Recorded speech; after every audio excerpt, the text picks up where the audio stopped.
Startup का culture India में आने वाले समय में और ग्रोथ लेके आएगा। आपने देखा होगा पिछले 2 सालों में AI बहुत इंडिया में आ चुका है। एक स्टार्टअप फाउंडर और एक बिजनेस ओनर, इन दोनों में फर्क क्या होता है? कोई भी बिजनेस चलाने के लिए 3 बड़े इंपॉर्टेंट स्किल सेट चाहिए।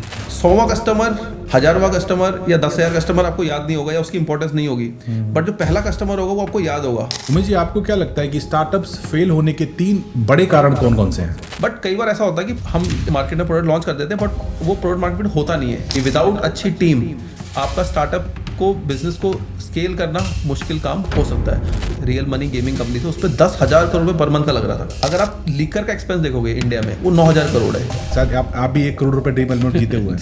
एब्सोल्युटली। अगर आप स्किल ही नहीं होगी तो फिर कैसे बिजनेस करोगे? तो डिजिटल मार्केटिंग का रोल क्या है आज के स्टार्टअप जो कल्चर है या स्टार्टअप इकोसिस्टम है उसमें?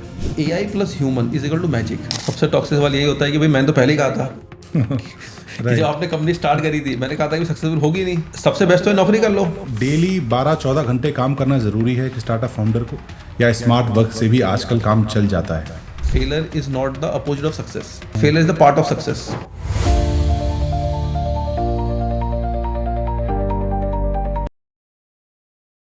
नमस्कार दोस्तों, यूनिक एंगल में संतोष में आपका दिल से स्वागत है।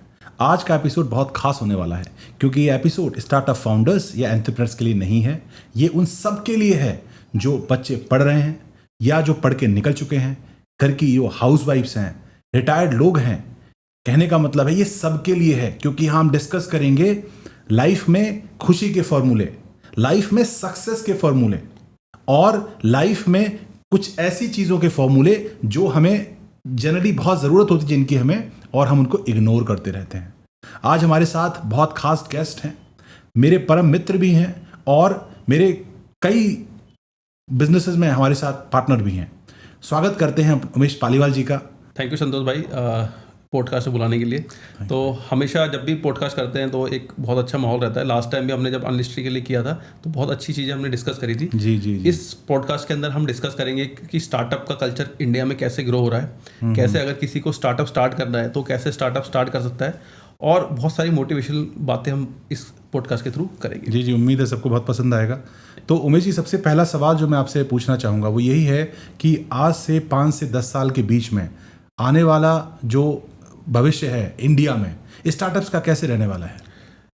अच्छा, देखो अगर आप इंडियन मार्केट को देखोगे तो 1947 में जब इंडिया आज़ाद हुआ था और आज 2025 है तो हम लगभग 4 ट्रिलियन की इकॉनमी आज के डेट में हम कहते हैं कि इंडिया की GDP 4 ट्रिलियन है। तो हमें लगभग 75 साल लगे हैं इस समय तक पहुंचने के लिए, इस लेवल तक पहुंचने के लिए। बट अगर हम आगे की ग्रोथ की बात करें तो हमारा टारगेट ये है कि अगले 10 साल में हम यहाँ से डबल हो सकती है इकॉनमी। तो आप ये समझो कि जो 75 ईयर्स में हमारी ग्रोथ आई है वो ग्रोथ अगले 10 साल में आने वाली है। जी। तो वो जो ग्रोथ आएगी वो स्टार्टअप्स का उसमें बहुत बड़ा रोल रहेगा। उसका रीज़न ये है कि अगर आप आज से 15 साल पहले की बात करते थे तो स्टार्टअप का कल्चर इंडिया में नहीं था। जितने भी बड़े इंस्टीट्यूशंस हैं जैसे IITs हो गए, IIMs हो गए, जितने बड़े इंस्टीट्यूशंस हैं तो उनसे लोग जो भी पढ़ाई करके निकलते थे वो मोस्टली बाहर जाते थे क्योंकि इंडिया में उतना कल्चर नहीं था। अगर उनके पास कोई आइडिया भी होता था तो उस आइडिया को एग्जीक्यूट करने का जो पैसा चाहिए वो नहीं होता था। बट आज की डेट में हमारे पास फंडिंग अवेलेबल है, ठीक है, और अगर आपके पास कोई अच्छा आइडिया है तो वहाँ पर आपको गवर्नमेंट भी सपोर्ट करती है। गवर्नमेंट की बहुत सारी स्टार्टअप पॉलिसीज हैं। उसके अलावा मार्केट के अंदर बहुत सारे angel funds, VC fund, private equity, वो बहुत अच्छा कल्चर इंडिया के अंदर बन चुका है। तो अब आज की डेट में अगर कोई इंजीनियर है या कोई MBA स्टूडेंट है या कोई चार्टर्ड अकाउंटेंट है, अगर उनके पास अच्छा बिजनेस आइडिया है, यूनिक आइडिया है, तो उनको पैसा रेस करने की दिक्कत नहीं है। तो इससे हमें पता चलता है कि स्टार्टअप का कल्चर इंडिया में आने वाले समय में और ग्रोथ लेके आएगा। कि जैसे जैसे इकॉनमी ग्रो होगी तो नए नए सेक्टर्स बनेंगे, नए नए सेक्टर के अंदर नए नए स्टार्टअप्स आएंगे। जी। तो हमें लगता है कि अगले 10 साल के अंदर बहुत सारे स्टार्टअप्स इंडिया में और खड़े होंगे और जो पिछले 10 साल में हुए भी हैं। अगर आप देखोगे तो जोमेटो है, ओयो है, पेटीएम है, these are some of the big names. Razorpay है जो हमने देखा। तो हमें लगता है कि इकॉनमी अच्छी ग्रो होगी तो आगे जाके भी 10 साल के अंदर या 20 साल के अंदर और आगे बड़े बड़े स्टार्टअप्स खड़े होंगे। उमेश जी, आप कई सारे स्टार्टअप्स फाउंडर से मिलते रहते हैं, जो फंडिंग राउंड्स वगैरह होते हैं उनमें आप जाते रहते हैं। तो आज का यूथ जो है वो किस टाइप के फाउंडर्स अभी, मतलब कुछ ट्रेंड में चेंज हुआ है या हमेशा जो IIT IIMs की बात करते थे लोग पहले कि हमेशा वहीं से निकल के लोग आते हैं, फाउंडर्स आते हैं, या जनरल पब्लिक में से भी निकल के लोग आ रहे हैं फाउंडिंग मेंबर्स जो हैं टीम के? हाँ, देखो बेसिकली क्या है कि अगर आप देखोगे इंडिया का जो स्टार्टअप कल्चर है तो उसके अंदर बहुत बड़े बड़े स्टार्टअप्स बने। तो आप देखो जनरली ये देखा गया है कि जो अच्छे कॉलेजेस से लोग आते हैं, चाहे वो IIT हो चाहे IIMs हो, तो वहाँ पर बहुत सारे स्टार्टअप्स हैं जो खड़े कर पाते हैं। उसका रीज़न ये है कि उन कॉलेजेस के अंदर वैसा उनको कल्चर मिलता है। जैसे आप IIM देखो तो IIM में बहुत सारे पहले के जो एलुमनाइज हैं वो कहीं ना कहीं काम कर रहे होंगे, और वहाँ पर बहुत सारे स्टार्टअप फंड्स भी चलते हैं बड़े बड़े IIMs के अंदर, तो उनको वहाँ पे कल्चर मिलता है। अगर उसके कंपैरिजन में एक छोटा कॉलेज आप देखोगे इंडिया के अंदर तो हो सकता है वहाँ पर उतना स्टार्टअप कल्चर ना हो।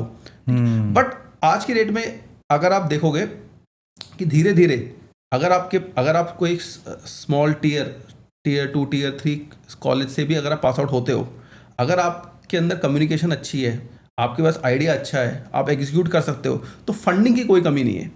बट जो फंड्स, जो एंजल इन्वेस्टर है, प्राइवेट इक्विटी है, वेंचर कैपिटल है, वो जनरली ये देखते हैं कि यार इनकी डिग्री कैसी है, पहली चीज, क्योंकि वो एक हमेशा एक एज आपको देगा मार्केट के अंदर, ठीक है। प्लस आपकी जो नॉलेज है प्रोडक्ट की वो कैसी है, क्योंकि देखो आज के डेट में मोस्टली अगर आप कोई भी टेक प्रोडक्ट बनाते हो तो अगर आप IIT से निकले हो या अच्छे बड़े कॉलेज से निकले हो तो वो एक्सपोजर अच्छा मिल जाता है as compare to small college. But having said that, ऐसा नहीं है कि जो छोटे कॉलेज है वहाँ से स्टार्टअप खड़े नहीं हो रहे, बहुत अच्छे स्टार्टअप वहाँ से भी खड़े हो रहे हैं। द ओनली थिंग इज कि आपके अंदर वो टैलेंट चाहिए, आपके अंदर एग्जीक्यूशन कैपेबिलिटीज चाहिए। अगर वो आपके पास है तो फंडिंग की आज के डेट में कोई इशू नहीं है। कोई इशू नहीं है।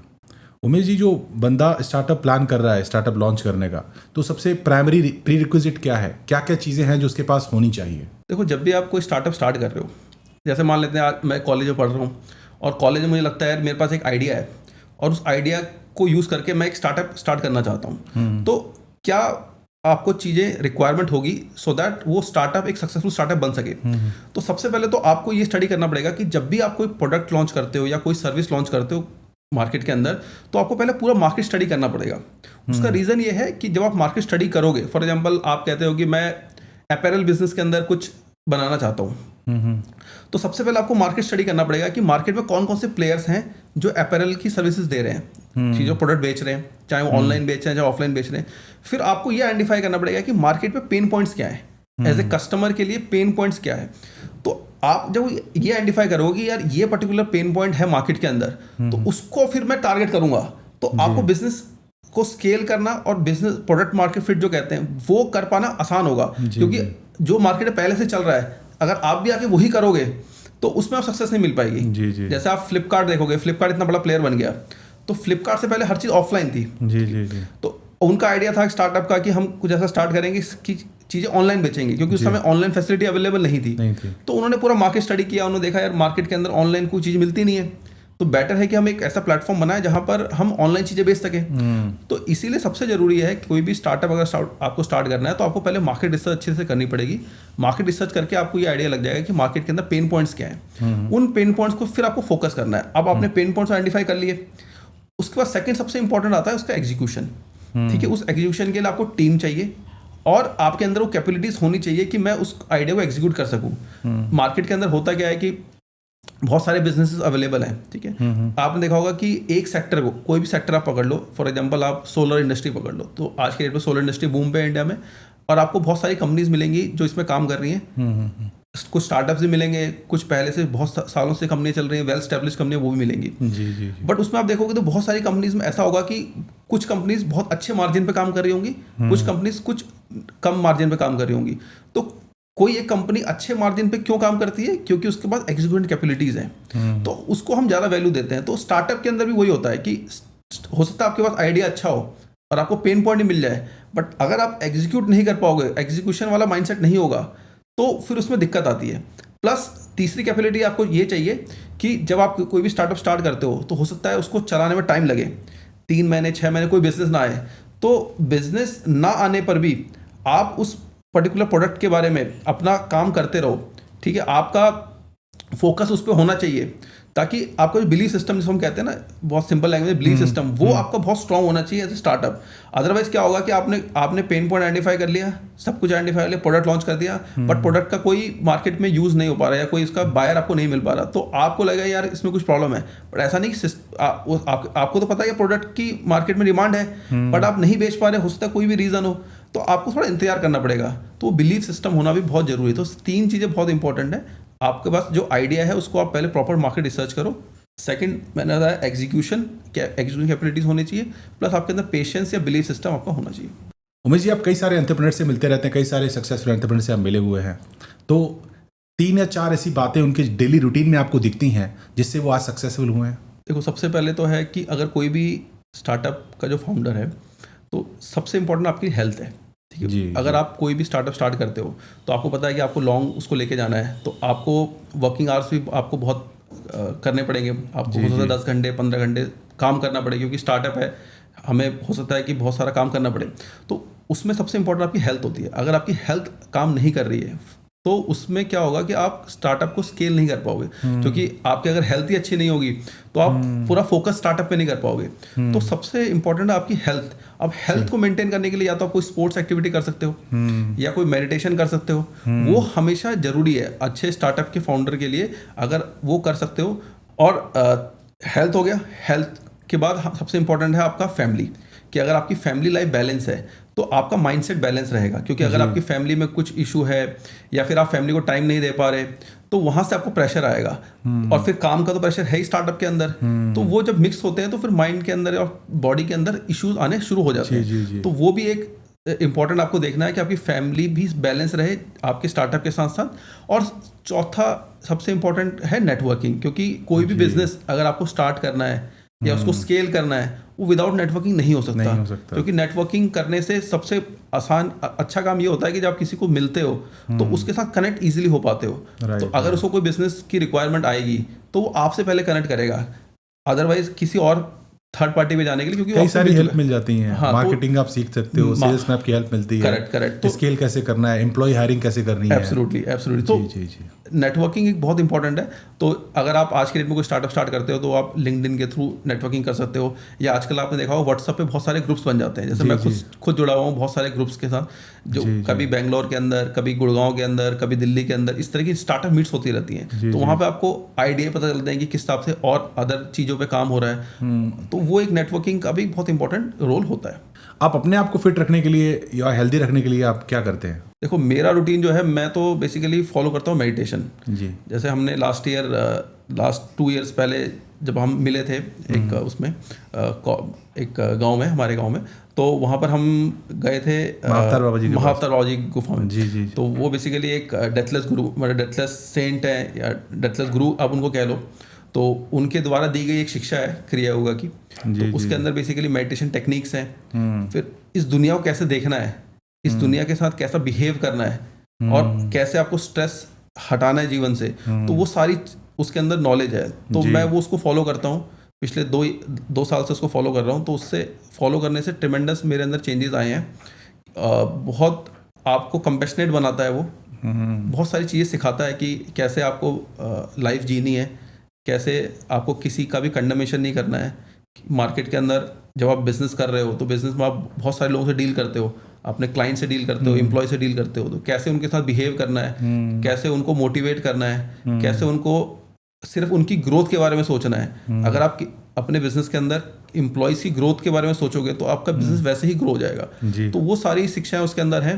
तो उससे आपका मेंटली भी आप फिट बनते हो, शरीर से भी फिट बनते हो, प्लस आपका जो बिहेवियर है उसमें बहुत ज़्यादा चेंजेस आते हैं। अगर आप बहुत ज़्यादा गुस्सा करते हो या बहुत ज़्यादा स्ट्रेस लेते हो तो वो आपके बिजनेस को अफेक्ट करता है। बट जब आप मेडिटेशन करते हो, जो क्रियाओं की प्रैक्टिस है वो करते हो, तो वो सारी चीज़ें भी धीरे धीरे कम होने लगती हैं और आप एक अच्छे बिजनेसमैन की तरह काम करने लगते हो। आपकी होलिस्टिक ग्रोथ होती है।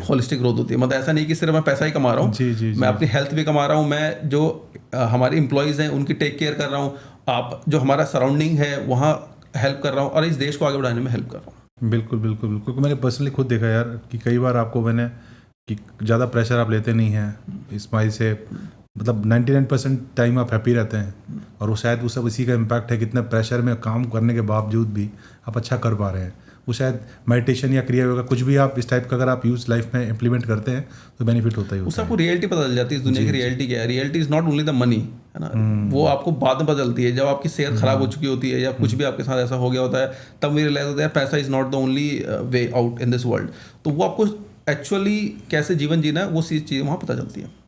पैसा यार कई लोग कमा रहे होते हैं, बट एक अच्छा जीवन जो जीने की बात करते हैं कि जहाँ पर आपके एम्प्लॉयज़ भी खुश हैं, आपकी फैमिली भी खुश है, एक बैलेंस लाइफ चल रही है, तो वो आप में दिखती है, तो वी आर ब्लेस्ड। अगला हम सवाल लेंगे कि MBA लोग जो करते हैं और कुछ बंदे होते हैं स्ट्रीट स्मार्ट होते हैं जो अपने सीख के किया होता है, उन दोनों में यूजुअली इंडियन मार्केट के हिसाब से एज किसके पास ज़्यादा होती है? देखो, इसको वैसे कह पाना मुश्किल है कि एज किसके पास होगी, बट दोनों के अलग एडवांटेजेस हैं। जैसे आप कोई MBA कॉलेज में जाते हो तो MBA कॉलेज में जाने से आपको क्या मिलता है, एक्सपोजर मिलता है, क्योंकि वहाँ पर आपको, जैसे फॉर एग्जांपल आप किसी अच्छे कॉलेज की बात करो जहाँ पर आप MBA करते हो या अपनी MBA की डिग्री लेते हो, तो वहाँ पर क्या होता है कि ग्लोबली आपको चीज़ें पता चलती हैं, जैसे ग्लोबल लेवल पे क्या चल रहा है, क्योंकि वहाँ पे बहुत सारी केस स्टडीज़ कराई जाती है। जब MBA की आप प्रिपरेशन करते हो या MBA में आप एडमिशन लेते हो तो वहाँ पर बहुत सारी केस स्टडीज़ कराई जाएंगी कि दुनिया में क्या चल रहा है। मान लो US मार्केट में क्या चल रहा है, अगर आप मार्केट की एनालिसिस कर रहे हो तो US मार्केट में क्या चल रहा है, चाइनीज़ मार्केट में क्या चल रहा है, तो आपको एक ग्लोबल एक्सपोजर मिल जाता है कि दुनिया में चल क्या रहा है। तो उसके हिसाब से आप देखते हो, देखो होता क्या है बेसिकली, जैसे इंडियन मार्केट देखो तो इंडियन मार्केट ग्रोइंग इकॉनमी है, ठीक है, इंडियन इकॉनमी। तो इंडियन इकॉनमी को जब कंपेयर करोगे US इकॉनमी से, चाइनीज इकॉनमी से, तो हमें भी कहीं जाके उनकी तरह बनना है ना, we have to become a developed nation. तो वहाँ पे जो चीज़ें हो रही हैं वो इंडिया में होंगी, बिल्कुल, ठीक है। तो वहाँ पे जो MBA कर रहा है तो उसको ये आइडिया लग जाता है यार मार्केट के अंदर क्या चीज़ें बाहर चल रही हैं वो मेरे को यहाँ पता चल जाएंगी। अब स्ट्रीट स्मार्ट का मतलब ये हो गया कि यार वो बंदा MBA कॉलेज तो नहीं गया है बट उसको बिजनेस की सेंस है, ठीक है। तो दोनों के एडवांटेज हैं। अब ये भी हो सकता है कि जो बंदा बिजनेस MBA सीखने जा रहा है या MBA करने जा रहा है वो स्ट्रीट स्मार्ट भी है, ठीक है। हाँ, दोनों एडवांटेज हो सकते हैं। या जो बंदा स्ट्रीट स्मार्ट है उसने MBA की डिग्री तो नहीं ली है बट उसको बिजनेस करना आता है, तो बिजनेस करना आता है तो बिजनेस वो कर लेगा, ठीक है। बट अगर वो एक्टिव है, क्योंकि आज के डेट में क्या है कि अब ऑनलाइन बहुत सारी चीज़ें आपको मिल जाती हैं, तो ऑनलाइन आप यूट्यूब वीडियोस, ऑनलाइन कोर्सेज करके आप जो आज की डेट में MBA में चीज़ें कराई जा रही हैं वो सारी आप कर सकते हो। तो दोनों के एडवांटेज हैं, ऐसा हम ये नहीं कह सकते कि एडवांटेज है, बट ये है कि अगर आपके पास डिग्री नहीं भी है, अगर आप स्ट्रीट स्मार्ट हो, डिग्री नहीं भी है, कोई अच्छे कॉलेज से आप पास आउट नहीं भी हुए हो, तो भी अपना बिजनेस खड़ा सकते हो। आपको बिजनेस की नॉलेज, जो मैंने पहले डिस्कस किया कि आपको प्रोडक्ट की नॉलेज होनी चाहिए कि मार्केट में पेन पॉइंट्स क्या है, एग्जीक्यूशन कैपेबिलिटीज और आपका बिलीफ सिस्टम, तो वो है तो आप कर सकते हो। अगर आपको अभी कोई बिजनेस स्क्रैच से स्टार्ट करना हो, स्क्रैच से, तो आपके स्टेप्स क्या क्या होंगे? ठीक है, देखो आपको कोई बिजनेस स्टार्ट करना है तो बिजनेस स्टार्ट करने के लिए कुछ स्किल्स आपको चाहिए, है ना जी।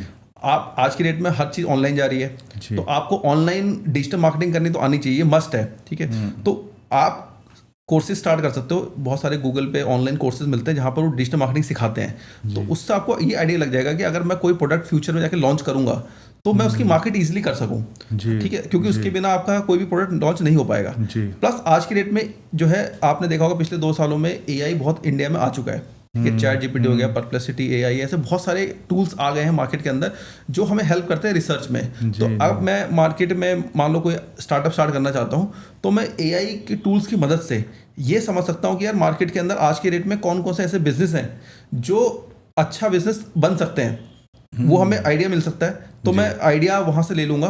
मान लो मेरे को 5-6 आइडिया मिल गए जहाँ पर मुझे लगता है कि यार अच्छा बिजनेस बनाया जा सकता है, फिर उन 5 आइडिया को मैं और रिसर्च करूँगा, चाहे वो टूल्स के थ्रू हो या मेरे को फील्ड में जाके इसको स्टडी करना पड़े, तो उन आइडियाज़ को मैं स्टडी करूँगा और उन आइडिया को स्टडी करके ये देखूंगा यार किस आइडिया के अंदर ज़्यादा पैसा बन सकता है, ज़्यादा मार्जिन है, कम कंपटीशन है, वो एनालाइज करूँगा। उसको एनालिसिस करने के बाद फिर मैं एक पिन पॉइंट कर सकता हूँ यार ये बिजनेस जो है मैं स्टार्ट कर सकता हूँ। तो स्टार्ट करने से पहले ये स्किल्स आपके पास होनी चाहिए कि आप अच्छे रिसर्चर हो, क्योंकि अगर आप अपने कोई भी स्टार्टअप लॉन्च कर दिया विदाउट रिसर्च, आपने स्टडी करा नहीं, आपने सोचा चलो ये बंदा ये काम कर रहा है तो मैं भी कर सकता हूँ, आपने उसको स्टार्ट कर दिया, बट स्टार्ट करने के बाद फिर आपको रियलाइज होगा यार मेरे को तो मार्केटिंग ही नहीं आती, या मैंने जो रिसर्च करी थी उसके अंदर बहुत कमियां थी। तो before starting any startup, any product launch करने से पहले आप पूरा मार्केट रिसर्च करो और फिर उसको मार्केट कैसे करना है वो स्किल आप सीखो, उसके बाद स्टार्ट करो।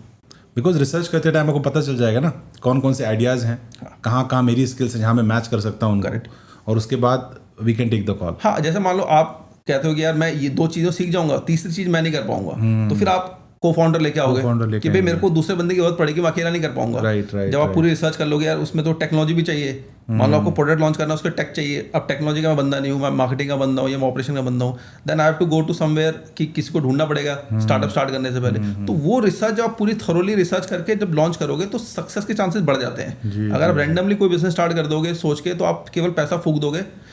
हमने इसमें शार्क टैंक के अंदर देखा था, एक कोई मैं नाम भूल गया, एक लेडी आई थी, तो उन्होंने अपना बिजनेस ऑनलाइन स्टार्ट किया था। तो उन्होंने लगभग 15-20 लाख रुपए किसी से लिए थे, फैमिली फ्रेंड से, और उन्होंने एड्स के अंदर 15 से 20 लाख पूरे फूंक दिए थे, और उससे उनको एक लीड भी नहीं आई थी।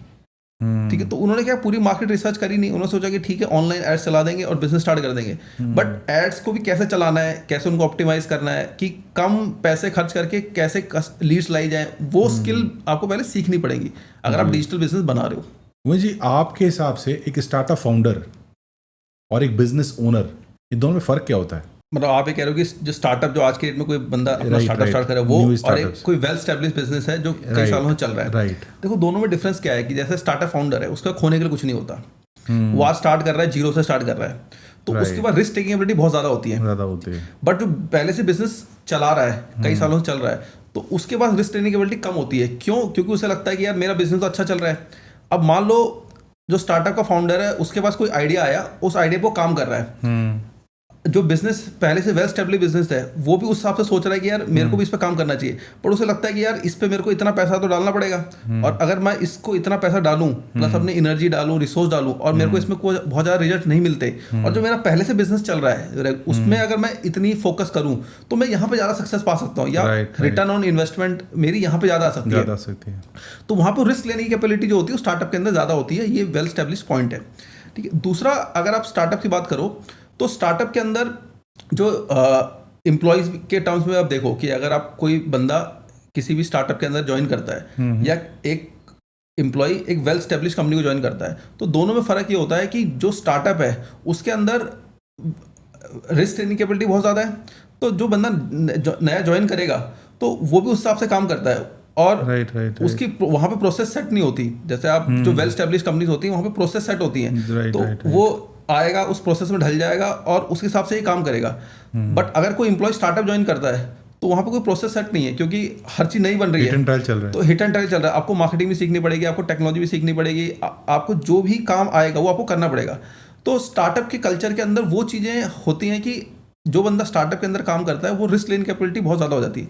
जैसे मैं एग्जांपल देता हूँ कि जैसे EY है, EY KPMG, ये वेल स्टैब्लिश्ड फर्म्स हैं CA की। अब कोई CA करके निकलता है बंदा, उसका दो ऑप्शन है, या वो EY में चले जाए जो वेल स्टैब्लिश्ड पहले से चली आ रही है वहाँ पे, या फिर वो अपनी खुद की प्रैक्टिस स्टार्ट कर दे। अगर वो अपनी खुद की प्रैक्टिस स्टार्ट करता है which is similar to the startup, तो वहाँ का कल्चर उसको हमेशा डिफरेंट मिलेगा, क्योंकि वहाँ पे उसको सब कुछ खुद करना है। बट अगर EY में जाओगे तो वो आपको प्रोसेस में डाल देगा कि ये प्रोसेस है, ऐसे करना है, ऐसे करना है। तो ये डिफरेंस है कि एक वेल स्टैब्लिश जो प्लेयर होता है वो थोड़ा रिस्क कम लेता है। मैं एक और एग्जाम्पल आपको देता हूँ, जैसे कोडेक थी। तो कोडेक वो वेल स्टैब्लिश्ड कैमरा कंपनी थी। 1974-75 के आसपास, उससे पहले सब एनालॉग था, तो उन्होंने डिजिटल कैमरे का जो आविष्कार था वो कोडेक में एक इंजीनियर ने किया था। बट कोडेक उसको आगे नहीं ले पाया क्योंकि स्केल नहीं कर पाया, नहीं, वो आइडिया को उन्होंने ड्रॉप कर दिया। उसको आइडिया को ड्रॉप करने का रीजन ये था कि जो उसका पहला वेल स्टेब्लिश बिजनेस चल रहा था ना, उसमें मार्जिन बहुत थे कि आपकी रील अलग बिकती थी, ठीक है, कैमरा अलग बिकता था, हर चीज अलग बिकती थी। अब डिजिटल आने के बाद तो रील का कॉन्सेप्ट खत्म हो जाएगा। तो वहां पर क्या था कि उनको लगा कि यार ये खतरा हो सकता है बिजनेस के लिए, तो उन्होंने उसको नहीं किया स्टार्ट। बट फिर किसी और कंपनी ने उसको लॉन्च कर दिया और मार्केट के अंदर इवेंचुअली वो आ गया। तो ये कई बार क्या होता है कि स्टार्टअप कल्चर की जो माइंडसेट होता है वो थोड़ा रिस्क लेने की कैपेबिलिटी ज़्यादा होती है as compare to well establish firm. बट वो रिस्क भी होता है बिजनेस के अंदर, अगर जो वेल स्टैब्लिश कंपनीज है उन पर विजन ना हो तो वो प्रॉब्लम एक दे सकता है। तो अभी देखो आज की डेट में हम अगर जो बिज़नेस ओनर की बात करें तो ये हमारे कंट्री के अंदर हम कहते भी हैं, जब जिस बिजनेस ओनर से हम मिलते हैं जो वेल स्टैब्लिश कंपनीज हैं, कि आप अपना कुछ फंड, जैसे आपने देखा होगा आज की डेट में बहुत सारे फैमिली ऑफिसेज ओपन हो रहे हैं। ठीक है, हल्दीराम हो गया, डाबर हो गया, तो बड़े बड़े हेवल्स हो गया, तो इनके जो कंपनीज है वेल स्टैब्लिश कंपनीज, इन्होंने अपने एक फंड अलग से रखा हुआ है फैमिली ऑफिस मैनेज करने के लिए। वो स्टार्टअप्स के अंदर या कुछ नया प्रोडक्ट स्टार्ट करना है, कुछ लॉन्च करना है, उसके लिए वो फंड यूज़ करता है। तो उसी तरीके से हम भी सजेस्ट करते हैं कि अगर कोई बिजनेस ओनर आज की डेट में वेल स्टैब्लिश्ड है, अच्छा बिजनेस कर रहा है, तो वो कुछ पैसा स्टार्टअप के लिए रखे, क्योंकि फ्यूचर स्टार्टअप ही है।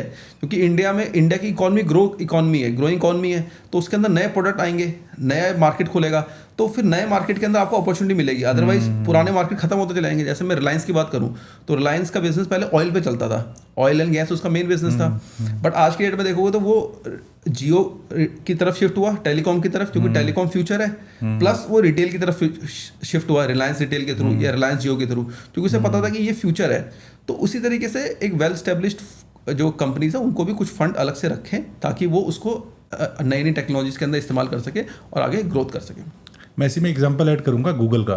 गूगल जो कोर गूगल का बिजनेस है वो सर्च इंजन था, बट गूगल ने क्या किया, गूगल अपने एम्प्लॉयज़ को 1 या 2 दिन देता है वीक में, जिससे आप अपने हिसाब से आप जो मर्जी वो कर लो, डेवलप कर लो। ठीक है। और वहाँ से डेवलप हुआ क्रोम, वहाँ से डेवलप हुआ एंड्रॉयड। तो ये सब चीज़ें वहाँ से निकली हुई हैं। तो वेल एस्टेब्लिश जो ओनर्स हैं वो अपना कुछ फंड्स निकाल सकते हैं, अपने कुछ एम्प्लॉयज़ को फ्री बैंडविड्थ दे सकते हैं, जिससे वो रिसर्च कर सकें और उनका जो एक्सपीरियंस है वो काम आ सके, और मिलके within the company startup start किया जा सके। By the way unlisted zone भी ऐसी स्टार्ट हुई थी ओम्यून में। Absolutely right. तो this is the way we should be thinking of, rather than competing और being jealous this thing. Internally अगर हम स्टार्टअप कल्चर को डेवलप करते हैं within a well establish company, तो बहुत कुछ इंडिया में है करने। उसमें फाइनेंस के अंदर उसको रिस्क कैपिटल कहते हैं, कि अगर आप कैपिटल कमा रहे हो तो उसके 20% 30% आप रिस्क कैपिटल के लिए रख लो। राइट। चाहे वो फैमिली ऑफिस बना के रख लो या किसी स्टार्टअप में इन्वेस्ट कर दो, तो वो आगे जाके आपको कुछ ना कुछ रिटर्न हमेशा देगा ही। अच्छा दे जाता है। और प्लस ये फायदा होगा कि कोई नया प्रोडक्ट लॉन्च हो सकता है। Right exactly. तो विदाउट फंड तो कुछ होता नहीं है मार्केट के अंदर। बिल्कुल। उमेश जी, अगर कोई बंदा स्टार्टअप स्टार्ट करता है, या तो वो इंजीनियर है या सीए है या कोई नॉर्मल काम करने वाला बंदा ही है ना, तो उसको पहला एम्प्लॉय या पहला पार्टनर मतलब किस टाइप का उसका होना चाहिए? देखो, सबसे पहले आप देखोगे इंडिया में जितने बड़े बड़े स्टार्टअप बने हैं वो ज़्यादातर कॉलेजेस से बने। राइट। तो कॉलेजेस में क्या होता है कि हमारे फ्रेंड्स होते हैं, तो हमें पता होता है यार फ्रेंड्स की कैपेबिलिटीज़ क्या है, मेरी कैपेबिलिटीज़ क्या है। तो दोनों कैपेबिलिटीज़ अगर आपस में मिलती हैं, क्योंकि कोई भी बिजनेस चलाने के लिए 3 बड़े इंपॉर्टेंट स्किल सेट चाहिए। एक आपको ऑपरेशंस चाहिए, एक मार्केटिंग चाहिए, एक टेक्नोलॉजी चाहिए आज की डेट में। तो ये तीनों कॉम्बिनेशन अगर मिलते हैं तो स्टार्ट किया जा सकता है। अब प्रॉब्लम यह है कि मान लेते हैं कि मैं आज के बिजनेस स्टार्ट करना चाहता हूँ। अब मेरे को पहला एम्प्लॉय हायर करना है या पहला पार्टनर हायर करना है, तो सबसे पहले तो मैं अपने फैमिली फ्रेंड्स के अंदर ही देखूंगा अगर कोई बंदा है। क्योंकि प्रॉब्लम क्या है कि जब आप पहली बार स्टार्ट कर रहे हो तो कोई एम्प्लॉय भी आपके यहाँ काम करने नहीं आएगा। अगर आप किसी को हायर भी करोगे तो वो सोचेगा यार एक बंदे की कंपनी, इसमें कौन हायर आएगा। तो आप क्या सोचोगे कि सबसे पहले आप ये प्लान करोगे कि यार कोई ऐसा बंदा मिल जाए जो मेरे को ट्रस्ट करता है, जो मुझे पहचानता है कि मेरे पास स्किल्स हैं और मेरे साथ काम करने के रेडी है। तो आपको फैमिली फ्रेंड्स के अंदर ही कोई ढूंढना है बंदा जिसके पास कॉम्प्लीमेंट्री स्किल सेट हो आपकी और उसकी, तो मिलके वो एक स्टार्टअप स्टार्ट किया जाता है। या मान लो नहीं मिलता है तो उस कंडीशन में सबसे पहले आपको एक एचआर हायर करना है। राइट। अगर आप एक अच्छा एचआर हायर करते हो तो वो आपको अच्छे बंदे ला के दे सकता है। तो यही 2 तरीके हैं, इसके अलावा कोई तरीका नहीं है। क्योंकि जैसे आप इन्फोसिस भी आप देखो तो इन्फोसिस जब बनी थी तो नारायण मूर्ति हो गए और बाकी जो 3-4 मोहनदास पाई थे, गोपाल कृष्णन थे। हाँ, तो उन्होंने चारों ने मिलकर स्टार्ट किया था। फिर धीरे धीरे करके उन्होंने आगे सेटअप किया। और ये जितने बड़े स्टार्टअप आप देखोगे, जैसे ग्रो भी देखोगे तो ग्रो में भी दोनों जो फाउंडर्स हैं वो दोनों कॉलेज के फ्रेंड्स थे। तो इस जीरोधा में कामत ब्रदर्स हैं, या फिर आप वो देखोगे रेजर पे देखोगे तो उसमें भी सारे स्किल सेट, मतलब जो कॉलेजेस के अंदर लोग काम कर रहे थे, जो कॉलेज के अंदर पढ़ रहे थे, उन्होंने आपस में मिलकर स्टार्टअप स्टार्ट किया। राइट। क्योंकि आपको थर्ड पार्टी से कोई बंदा लेके आओगे तो बड़ा मुश्किल है, क्योंकि आपको ट्रस्ट नहीं करेगा। राइट। तो वो इशू है। तो इसीलिए क्या है कि आप फैमिली फ्रेंड्स में ढूंढो या फिर आप एक अच्छा एचआर हायर कर लो। हम एचआर की बात कर रहे थे तो इसमें मैं एक छोटा सा पॉइंट ऐड करूंगा कि एचआर जो एक फील्ड है ना, एक प्रोफाइल है, वो बहुत ही मतलब लोग अंडर एस्टिमेट कर रहे हैं उसको, उसकी पावर। हमने पर्सनली आपने देखा होगा मेरे जितने भी स्टार्टअप्स हुए सबसे पहले हमने उसमें एक अच्छा एचआर ही रखा, बिकॉज वही एक पूरा टीम लाइनअप करता है। वो काफ़ी कुछ सबसे इंपॉर्टेंट जो पार्ट होता है किसी भी स्टार्टअप को ग्रो करने के लिए वो टीम ही होती है। हाँ, और डेडिकेटेड बंदा अगर मिल जाता है तो चांसेस बहुत अच्छे हो जाते हैं कि बढ़िया से काम हो जाएगा। हाँ, नहीं अदरवाइज क्या होगा ना, जो स्टार्टअप का फाउंडर उसी को फिर हायरिंग करनी पड़ती है। जैसे हमने अपने अनलिस्टेड जोन में जब स्टार्ट किया था तो सारी हायरिंग मैंने ही करी थी। राइट। जितने भी शुरू में बच्चे लेके आए, हम हायर करें, उनको ट्रेन किया, सब मैंने किया। बट क्या है कि ओवर द टाइम जब आप इन्वॉल्व होने लग जाते हो बिजनेस के अंदर तो आपका टाइम नहीं मिल पाता। और फिर जैसे लोग अगर मान लो को छोड़ के भी जाता है तो नई हायरिंग करनी है, उसको ट्रेन करना है, तो उसमें बहुत टाइम लग जाता है। तो अगर आप सबका अच्छा HR है तो आपके लिए बिजनेस स्केल करना आसान हो जाता है। अमित जी, बात करते हैं सेल्स की, तो आपको क्या लगता है कि सबसे पहली सेल सबसे इंपॉर्टेंट क्यों होती है? देखो, जब भी आप कोई नया प्रोडक्ट लॉन्च करते हो, कोई नई सर्विस लॉन्च करते हो, तो मार्केट के अंदर आपके अंदर जोश होता है कि यार मेरे पास एक बहुत अच्छा प्रोडक्ट है। मैंने आपको पहले बताया था कि जब हम कोई प्रोडक्ट लॉन्च करते हैं, कोई भी सर्विस लॉन्च करते हैं, हमने पूरी मार्केट रिसर्च करते हैं, करनी चाहिए। आपने पूरी मार्केट रिसर्च करी, आपने पेन पॉइंट फाइंड आउट कर लिया, सब कुछ कर लिया, अच्छा प्रोडक्ट लॉन्च कर दिया, बट वो बिक नहीं रहा। तो क्या होगा कि मैंने आपको पहले ही बताया था कि बिलीफ सिस्टम एक बहुत बड़ा काम करता है मार्केट के अंदर। तो होगा क्या कि जब आपने प्रोडक्ट लॉन्च किया 1 महीने, 3 महीने, 6 महीने, अगर वो लॉन्च नहीं हुआ तो आपको प्रॉब्लम आनी स्टार्ट हो जाएगी। बिका नहीं। अगर मान लो आपको प्रोडक्ट नहीं बिकता तो प्रॉब्लम स्टार्ट हो जाएगी। और अगर आप देखोगे कि आपका सबसे पहला कस्टमर जो होता है ना, उसकी इंपॉर्टेंस सबसे ज़्यादा इसलिए होती है कि वो आपके डेटा जो आपका प्रोडक्ट है या सर्विस को वैलिडेट करता है। राइट। तो पहला कस्टमर इसलिए बहुत जरूरी है।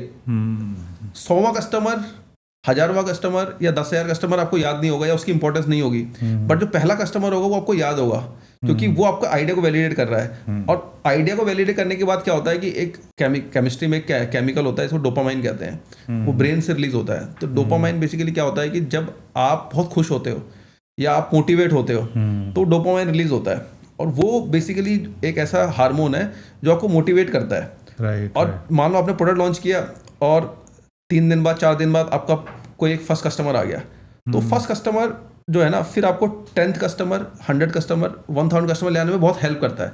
बट अगर वो पहला कस्टमर नहीं आया तो फिर आपको कुछ महीनों बाद क्या होगा ना, आपने ऊपर डाउट होने लगेगा कि यार मैंने प्रोडक्ट तो बना दिया, क्या इसकी मार्केट में डिमांड है या नहीं है। तो आपके खुद की जो बिलीफ सिस्टम है उसके लिए भी बहुत इंपॉर्टेंट है। अदरवाइज कुछ महीने बाद आप छोड़ो यार इसमें तो कुछ होगा नहीं, आप छोड़ दो। इसलिए पहला कस्टमर बहुत जरूरी है। मेरा पहला कस्टमर मुझे याद है 2010 में शॉन आई मिशेल नाम के एक सज्जन है, कैलिफोर्निया बेस्ड हमारे क्लाइंट थे।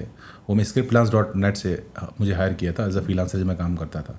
तो वो मुझे, मेरी वाइफ को, पूरे परिवार को पता है Shawn was the first guy जिसके लिए संतोष ने काम किया था। अब आपको 100 कस्टमर कौन सा, 1000 कस्टमर वो याद नहीं रहेगा, क्योंकि जब एक बार बिजनेस फ्लो में आ जाता है तो फिर बंदा सोचना कम करता है। सिमिलरली एक हमारे कस्टमर थे, पहली बार ऑस्ट्रेलिया के जो कस्टमर आए थे, जेसन टेलर, वो भी हमारे ऑस्ट्रेलियन पार्टनर भी हैं। सारा मतलब काफ़ी कुछ अभी हम काम कर रहे हैं, एज अ पार्टनर काम कर रहे हैं मेरे लिए। वो मेरे पहले कस्टमर थे ऑस्ट्रेलिया से। तो फर्स्ट कस्टमर कहीं ना कहीं या तो पहला बिजनेस में कस्टमर हो या पहला किसी कंट्री से कस्टमर हो, हमेशा मोस्टली याद रहता है। उमेश जी, आपको क्या लगता है कि स्टार्टअप्स फेल होने के 3 बड़े कारण कौन कौन से हैं?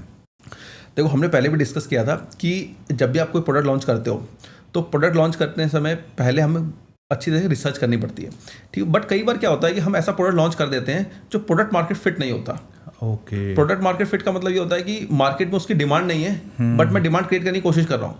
इसको कैटेगरी क्रिएशन कहते हैं। जैसे फूड डिलीवरी बिजनेस आप देखो तो फूड डिलीवरी बिजनेस पहले एग्जिस्ट नहीं करता था, राइट। बट जोमेटो ने उसको स्टार्ट किया, उसको स्केल किया और एक बड़ा बिजनेस बनाया, ठीक है। वो तो प्रोडक्ट मार्केट फिट हो गया। बट कई बार क्या होता है कि आपको जब प्रोडक्ट लॉन्च करते हो तो कई बार 6 महीने, 1 साल लग जाता है उसको प्रोडक्ट मार्केट फिट बनाने में। या फॉर एग्जांपल मैं क्विक कॉमर्स की बात करूं तो 2020 में जब जोमेटो ने, 2022 में जब जोमेटो ने ब्लिंकिट को खरीदा था, तो जब ब्लिंकिट को खरीदा था तो लगभग 4,000 करोड़ के आसपास की डील थी। उस डील को बहुत नेगेटिव माना जा रहा था, क्योंकि बहुत सारे जो एनालिस्ट थे उनको ये लगता था कि जो क्विक कॉमर्स का मार्केट है वो प्रोडक्ट मार्केट फिट नहीं है। क्यों? क्योंकि 10 मिनट डिलीवरी किसको चाहिए मार्केट में? कि मैं अगर मैं कोई चीज़ ऑर्डर करता हूँ, अगर वो आधे घंटे बाद भी आ जाए या 1 घंटे बाद भी आ जाए तो उसकी क्या जरूरत है कि मेरे को 10 मिनट में वो चाहिए। तो मार्केट में लगता है कि प्रोडक्ट मार्केट फिट नहीं है। बट वो आगे करके जब मार्केट ग्रो हुई तो हो गया ग्रो। बट कई बार ऐसा होता है कि प्रोडक्ट मार्केट फिट, हम जब मार्केट में प्रोडक्ट लॉन्च कर देते हैं बट वो प्रोडक्ट मार्केट फिट होता नहीं है या कुछ सालों बाद नहीं बन पाता। तो वो एक सबसे बहुत बड़ा रीज़न हो सकता है कि हमने कोई ऐसा प्रोडक्ट लॉन्च कर दिया जो प्रोडक्ट मार्केट नहीं है। सेकंड हो सकता है रीज़न कि आपने रॉन्ग टीम सिलेक्शन करी। राइट। कि आपने जो एम्प्लॉयज़ हायर करे वो एम्प्लॉयज़ जिस काम के लिए आपने हायर करे थे उस काम को अच्छे तरह से नहीं कर पाए, या फिर वैसे जो एम्प्लॉय आपने हायर करे थे, मान लेते हैं आप एक कोई टेक्नोलॉजी बिजनेस चला रहे हो, ठीक है, डिजिटल मार्केटिंग का बिजनेस चला रहे हो, तो आपने बंदा हायर कर लिया, मान लो SEO के लिए हायर कर लिया या किसी और चीज़ के लिए हायर कर लिया। बट हायर करने के बाद आपने देखा कि यार इसको मैंने किसी प्रोडक्ट में डाला। फॉर एग्जांपल आप डिजिटल मार्केटिंग के थ्रू, मान लेते हैं आप अपैरल का बिजनेस कर रहे हो, ऑनलाइन अपैरल बेच रहे हो, तो आपने किसी बंदे को SEO के लिए हायर कर लिया। आपने हायर कर लिया बट उसने 1 महीने, 2 महीने, 3 महीने काम किया, बट वो कोई लीड नहीं ला पाया, या आपके ब्रांड को ऑर्गेनिकली ग्रो नहीं करा पाया तो आपको प्रॉब्लम आएगी, क्योंकि आपने 3 महीने वेस्ट भी कर दिए प्लस आपने फिर उसको ग्रो भी नहीं कर पाए। तो एक अच्छी टीम आपको सिलेक्ट करना बहुत ज़रूरी है। जैसे मैंने शुरू में भी कहा था कि एग्जीक्यूशन, ऑपरेशन और आपकी मार्केटिंग और टेक, ये अच्छे बंदे आपको चाहिए। विदाउट अच्छी टीम आपका स्टार्टअप को, बिजनेस को स्केल करना मुश्किल काम हो सकता है। तो बहुत सारे स्टार्टअप में जब रॉन्ग टीम सिलेक्शन होता है तो भी वहाँ फेल होने के चांसेस रहते हैं। तीसरा बड़ा रीज़न हो सकता है कि फाइनेंशियल मिसमैनेजमेंट, कि आपने कैपिटल एलोकेशन कई बार गलत कर दी या फिर कंपनी से पैसा सिफन ऑफ कर दिया, तो वो भी बहुत बड़ा रीज़न होता है। बहुत सारे स्टार्टअप फेल हुए हैं। जैसे बायजूस का एग्जांपल देखोगे तो 2020 में कोविड के समय Byju's was the top startup in India. सबसे ज़्यादा फंडिंग उसको आ रही थी, बट उसको इतनी फंडिंग आ रही थी उसको ये नहीं पता चल पा रहा था इस फंडिंग का करूँ क्या। तो उसने स्टार्टअप्स को परचेज करता चला गया। जैसे व्हाइट हेड जूनियर उन्होंने 2200-2300 करोड़ में लिया, तो उसमें बहुत ऐड चलती थी कि हर बच्चा कोडर बनेगा। आज हर बच्चा कोडर क्यों बनेगा, तो वो प्रोडक्ट मार्केट फिट नहीं था। तो जब उन्होंने ये कैश डील थी, मतलब 2200 करोड़ कैश दे के ये स्टार्टअप स्टार्ट किया था, एक्वायर किया था, और 1 साल के बाद उसको राइट ऑफ कर दिया था। तो वो भी प्रोडक्ट मार्केट फिट का एग्जांपल है कि हमें लगता था कि यार हर बंदा कोडिंग सीखेगा, हर बंदा ऑनलाइन आ जाएगा, हर बंदा ऑनलाइन प्रोडक्ट बनाएगा, तो उसका था मार्केट किया गया था। तो कैपिटल एलोकेशन जो है वो एक बहुत इंपॉर्टेंट चीज़ है कि आपके पास अगर फंड आ रहा है तो उसको कहाँ आपको लगाना है, ताकि मैं रिटर्न ऑन इन्वेस्टमेंट, तो कहते हैं कि इन्वेस्टमेंट से रिटर्न अच्छा पा सकूँ। प्लस जो मिसमैनेजमेंट है बहुत सारी कंपनीज में होता है। जैसे गो मैकेनिक करके कंपनी थी, तो वो क्या करती थी कि आप अगर आपको गाड़ी ठीक करानी है या गाड़ी की सर्विसिंग करानी है, तो वो जितने भी सेंटर्स होते थे, सर्विस सेंटर होते थे, उनको आपको कनेक्ट करके देती थी। तो उसमें एक फ्रॉड हुआ था कि इन्होंने बहुत सारी सेल्स गलत दिखाई थी, कुछ पैसा इधर उधर फंड मिसमैनेजमेंट कर दिया था। तो वो स्टार्टअप के अंदर बहुत होता है, बहुत सारे स्टार्टअप्स के अंदर होता है। जैसे अभी एक आपने लेटेस्ट न्यूज़ सुनी होगी, तो गेम्स क्राफ्ट करके एक कंपनी है जो गेम्स बनाती है, रमी के गेम्स बनाती है। तो उनके जो CFO था उसने 2020 से 2025 यानी 5 ईयर्स के अंदर लगभग कंपनी से 270 करोड़ रुपए निकाल लिया था। और वो पैसा लगाया था F&O के अंदर, और वो पैसा डूब गया सारा। फिर उन्होंने मार्च के अंदर, अप्रैल के अंदर एक कन्फेशन ईमेल दिया कि भाई मैंने ऐसा ऐसा किया था। अब हालांकि वो तो कंपनी स्टार्टअप जो है अच्छा वेल फंडेड था और वेल प्रॉफिटेबल बिजनेस था, तो उनको बहुत ज़्यादा फर्क नहीं पड़ा। बट अब तो वैसे भी हालांकि गवर्नमेंट ने रियल मनी गेमिंग को बैन कर दिया है, बट इस तरह की जो सिफन ऑफ करके पैसा निकाला जाता है, तो वो भी एक बहुत बड़ा रोल प्ले करता है जहाँ पर स्टार्टअप फेल हो सकते हैं। अब इसी पे जो आपने बात करी है ऑनलाइन गेमिंग की, तो ड्रीम 11 जैसी कंपनी है उस पर क्या इम्पैक्ट पड़ेगा? क्योंकि ड्रीम 11 तो दुनिया टीम बना रही थी ड्रीम 11 पे। देखो ड्रीम 11 पहली बात कि गवर्नमेंट ने बैन क्यों किया, उसका रीज़न ये है कि आप देखोगे तो बहुत सारे लोग इसके अंदर पैसा लगा रहे थे। राइट। मतलब आप एक स्टैट देखोगे, स्टैटिस्टिक्स है कि पर मंथ जो गेमिंग कंपनीज हैं, रियल मनी गेमिंग कंपनीज है, उस पर 10,000 करोड़ रुपये पर मंथ का लग रहा था। अगर आप लीकर का एक्सपेंस देखोगे इंडिया में, वो 9,000 करोड़ है। यानी लीकर से ज़्यादा पैसा लोग खर्च कर रहे थे रियल मनी गेमिंग पे।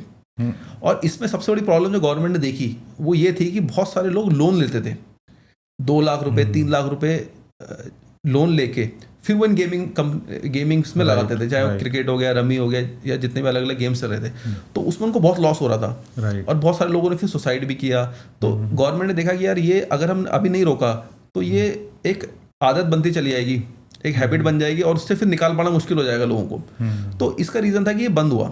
अब ड्रीम 11 के क्या ऑप्शन है? मतलब आप देखोगे तो पिछले 5-6 सालों में, 7-8 सालों में जितनी बड़ी बड़ी कंपनीज बनी, गेमिंग कंपनीज, उनमें बहुत सारी $1 बिलियन की फंडिंग हुई, बहुत सारा पैसा आया इन्वेस्टर का, सबका। बट अब गवर्नमेंट ने रातों रात इसको बंद कर दिया है लॉ ला के। बट अब इनके पास ऑप्शन ये हो सकता है कि ड्रीम 11 का पूरा सब्सक्राइबर बेस तो है ही, क्योंकि इतने करोड़ लोग इसमें गेम खेलते थे। तो उस डेटा को यूज़ करके कुछ प्रोडक्ट लॉन्च हो सकते हैं, जैसे म्यूचुअल फंड के प्रोडक्ट लॉन्च हो सकते हैं, डिजिटल गोल्ड के लॉन्च हो सकते हैं। तो इस तरह के कुछ डेटा को यूज़ करते हुए कुछ ना कुछ बिजनेस उनको बनाना पड़ेगा। अभी ये मैटर जो है वो हालांकि शायद ड्रीम 11 सुप्रीम कोर्ट में भी गया है इसके अगेंस्ट, तो हो सकता है गवर्नमेंट में क्या उसका डिसीजन आता है क्या नहीं आता। बट ये है कि कुछ ना कुछ तो नया बिजनेस स्टार्ट करना ही पड़ेगा, क्योंकि इतना फंडिंग ले रहेगा, सब कुछ ले रहेगा। और डेटा है बेसिकली क्या है, आपका डेटा एक जरूरी होता है। तो अगर डेटा है तो आप कुछ प्रोडक्ट लॉन्च कर सकते हो, लोन के प्रोडक्ट लॉन्च कर सकते हो, या गोल्ड के प्रोडक्ट लॉन्च कर सकते हो, म्यूचुअल फंड, कुछ ना कुछ स्टार्ट कर सकते हैं। और अपने दर्शकों को बताना चाहेंगे कि शायद आप भी 1 करोड़ रुपए ड्रीम 11 जीते हुए हैं। एब्सोल्युटली। कितना जीता था आपने? 85 लाख। 85 लाख जीता था आपने। उसका टैक्स इम्प्लीकेशन क्या था?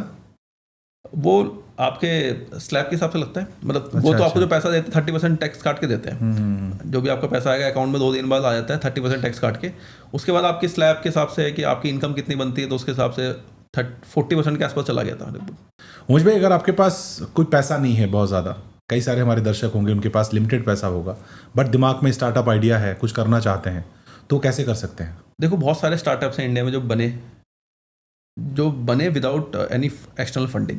इसको हम बूटस्ट्रैपिंग कहते हैं कि हमने कोई फंड रेज नहीं किया एक्सटर्नल, और हमने खुद के स्किल से या खुद के बाद जो कुछ पैसा था उसको जमा करके स्टार्टअप स्टार्ट किया। Right. Zerodha is one of the example कि जीरोधा 2010 में स्टार्ट हुआ था, आज 2025 है, तो लगभग 1 लाख करोड़ से ऊपर की कंपनी बन चुकी है। उसका मार्केट कैपिटलाइजेशन देखो तो 1-1.5 लाख करोड़ का मार्केट कैपिटलाइजेशन होगा। लास्ट ईयर FY24 में 8,000 करोड़ का रेवेन्यू और 4,000 करोड़ प्रॉफिट किया। तो Zerodha is one of the example. ऐसे बहुत सारे स्टार्टअप्स हैं जो बूटस्ट्रैप में स्टार्ट हुए हैं। The only thing is required, मैंने आपको फिर भी पहले बताया था कि 3 स्किल्स आपको रिक्वायरमेंट है। मार्केटिंग आपको चाहिए अच्छी, दूसरा आपके पास टेक्नोलॉजी होनी चाहिए, तीसरा ऑपरेशन होनी चाहिए। तो जीरोधा ने जब स्टार्ट किया था तो जीरोधा ने मार्केट में 95-96 से कामत बदर जो है वो ट्रेडिंग करते थे। 95-97 के आसपास से वो ट्रेडिंग करते थे। तो 10-15 साल उन्होंने ट्रेडिंग करी है। जब उन्होंने ट्रेडिंग करी है तो उन्होंने समझा है कि मार्केट के अंदर क्या प्रॉब्लम्स हैं। तो अगर आपके पास स्किल्स हैं और आइडिया है, और वो आइडिया ये है कि मार्केट के अंदर जो पेन पॉइंट्स हैं वो आपने आइडेंटिफाई कर लिए हैं, तो अगर आपके पास स्किल्स को यूज करके आप इनिशियली बिजनेस को स्टार्ट कर सकते हो। बूटस्ट्रैपिंग और फंड रेजिंग में देखो क्या होता है बेसिकली कि अगर आप अपना बिजनेस स्टार्ट कर रहे हो, जो बेसिक चीज़ आपको बिजनेस स्टार्ट करने के लिए चाहिए वो आपके पास अवेलेबल है, तो आप एक बिजनेस स्टार्ट कर सकते हो। फिर धीरे धीरे जैसे जैसे पैसा आते जाएगा बिजनेस के अंदर, उसी पैसे को आप फिर बिजनेस के अंदर इन्वेस्ट करते जाओ और अपने प्रोडक्ट को और आगे लेके चले जाओ। अगर आप फंड रेज करते हो तो फंड रेज में क्या होता है कि आपको एकदम से पैसा मिलता है तो आपकी ग्रोथ ज़्यादा फास्ट आती है। तो बूटस्ट्रैपिंग के अंदर और जो स्टार्टअप फंडेड है उसके अंदर डिफरेंस यही होता है कि स्टार्टअप जो फंडेड स्टार्टअप है उसकी ग्रोथ फास्ट हो जाती है, क्योंकि उसको पैसा मिल जाता है तो अच्छी टीम हायर कर लेता है, अच्छे प्रोडक्ट मैनेजर्स हायर कर लेता है, तो उसकी ग्रोथ आ जाती है। बट ऐसा कहीं नहीं है कि अगर आपका पास पैसा नहीं है तो बिजनेस स्टार्ट नहीं हो सकता। बिजनेस स्टार्ट हो सकता है उसको स्केल करने में टाइम लगे। बट हमारे भी स्टार्टअप जैसे हमने 2018 में स्टार्ट किया था, तो इट्स अ बूटस्ट्रैप स्टार्टअप। अभी 7 साल हो चुके हैं, हमने कोई फंडिंग रेज नहीं करी है, हमने उसको धीरे धीरे स्केल किया है। आज की डेट में अगर हम 2 साल पहले 3 साल पहले फंड रेज करते तो हो सकता है हमारा स्केल ऊपर चला गया होता आज की डेट में। तो that is the only difference कि but there is no such thing कि यार अगर मेरा पैसा नहीं है तो I can not start the business. Only requirement is skill. अगर आप स्किल ही नहीं होगी तो फिर कैसे बिजनेस करोगे? स्किल से ज़्यादा भी इंपॉर्टेंट मुझे लगता है हसलिंग, जो एटीट्यूड होता है मैं कर ले जाऊंगा यार, जुनून बहुत इंपॉर्टेंट है। वही पैशन है। एग्जैक्टली। स्किल तो डेवलप कर ही लेते हो आप, कुछ भी कर लो। आदमी गाना सीख जाता है यार, आदमी ढोल बजाना सीख रहा है, कुछ भी कर रहा है। अगर पैशन है, अगर आपके अंदर करना है, मतलब जुनून है आपके अंदर, तो आई थिंक उसमें एग्जांपल देखो, जैक मा का सबसे बड़ा एग्जांपल है। मतलब जैक मा ज़्यादा पढ़े लिखे भी नहीं थे, राइट, बट उनके पास लगभग 24-25 नौकरी से उनका रिजेक्शन आया था। उसके बाद भी वो लगे रहे और आज चाइना के नंबर 1 वो है, सबसे अमीर आदमी में उनका नाम आता है। तो अपनी स्किल, पैशन, उसको उन्होंने परस्यू किया और आज देखो कहाँ पहुँच गए वो। राइट। तो हर चीज़ पॉसिबल है। आपको हसलिंग जो आपने बताया, it's a very right word कि अगर वो अच्छे से हसल करता है, never say no, never die attitude है, तो वो ग्रोथ कर सकता है, उसमें कोई इशू नहीं है। मुझे भाई, इन्वेस्टर्स को इम्प्रेस करने के लिए आपके पास एनर्जेटिक पिच होनी चाहिए या सॉलिड नंबर्स होने चाहिए? देखो दोनों जरूरी है। जब आप किसी भी इन्वेस्टर के सामने पिच करने जाते हो, जैसे आपने शार्क टैंक में देखा होगा, जब आप पिच करने आ रहे हो तो अगर आपकी पिच अच्छी है तो आपको ओपनिंग मिल जाएगी।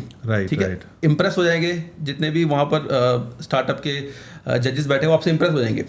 बट फिर धीरे धीरे क्या होगा कि वो आपसे क्वेश्चन पूछेंगे, राइट। वो आपके बिजनेस के बारे में समझेंगे, वो आपका फ्यूचर का विजन समझेंगे, आपके बिजनेस के अंदर मार्जिन समझेंगे, कंपटीशन समझेंगे, है ना। बहुत सारे टर्मिनोलॉजीज होती है बिजनेस के अंदर, जैसे ग्रॉस मार्जिन हो गया, प्रॉफिट मार्जिन हो गया, एबिटा मार्जिन हो गया, कंट्रीब्यूशन मार्जिन हो गया, लाइफ टाइम वैल्यू होगी, कैक हो गया। तो इस तरह के कुछ नंबर्स होते हैं जो आपको टिप पे होने चाहिए।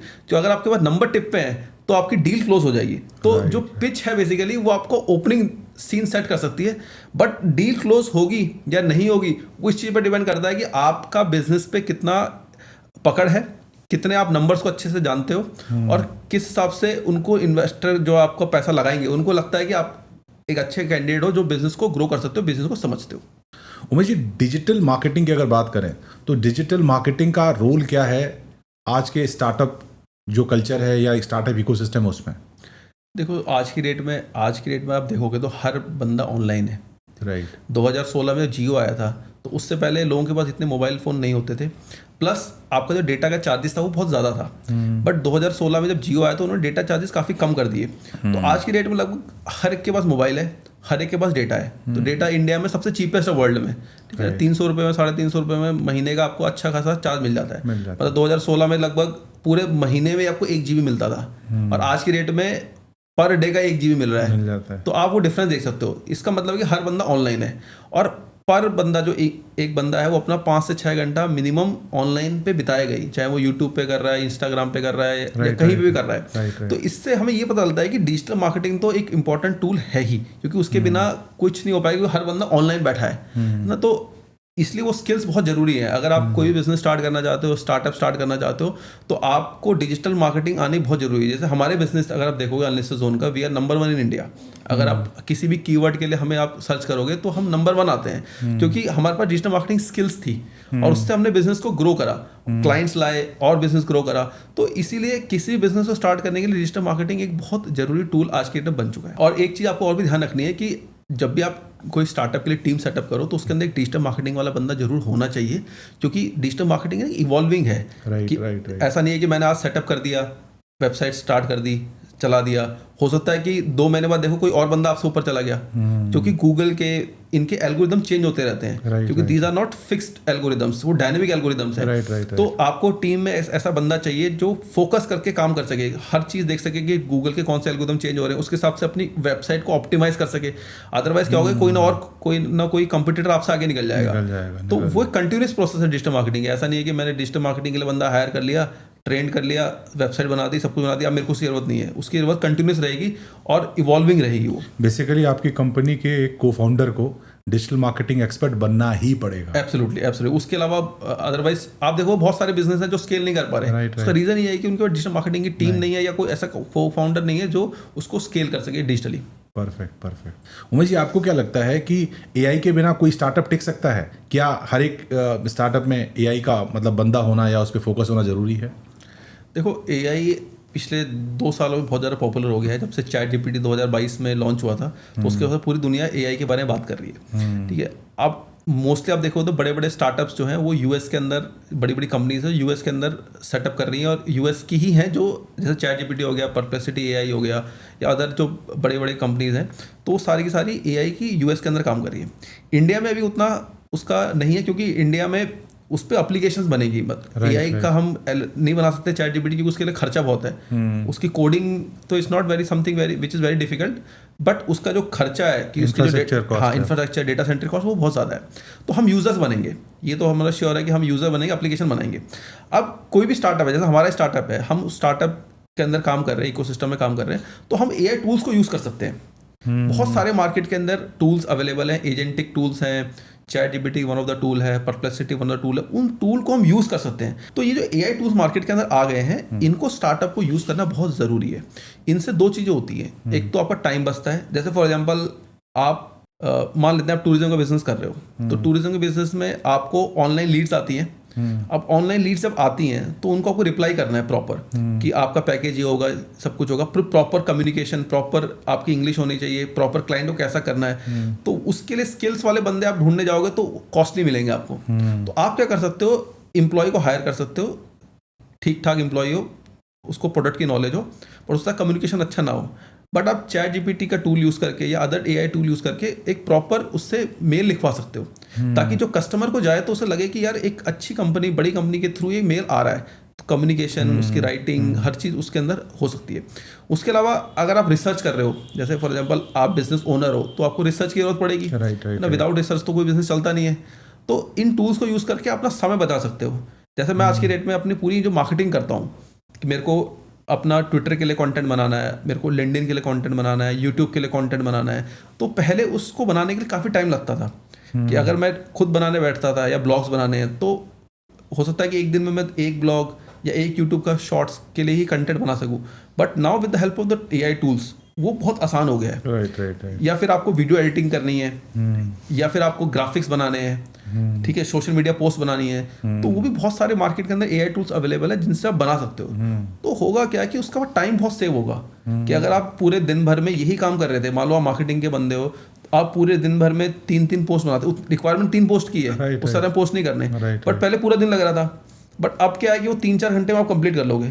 अब जो बाकी समय आपके पास बचा उसमें आप रिसर्च कर सकते हो। जैसा आपने गूगल का एग्जांपल दिया था कि गूगल हफ्ते में एक दिन एम्प्लॉय बोलता है कि आप खुद सोचो, प्रोडक्ट बनाओ, तो वो एफिशिएंसी आपके एआई के थ्रू आ सकती है किसी भी स्टार्टअप के अंदर। ऐसा नहीं कि कोई भी स्टार्टअप विदाउट एआई नहीं चल पाएगा, बट अगर आप एआई को यूज़ करोगे तो AI plus human is equal to magic.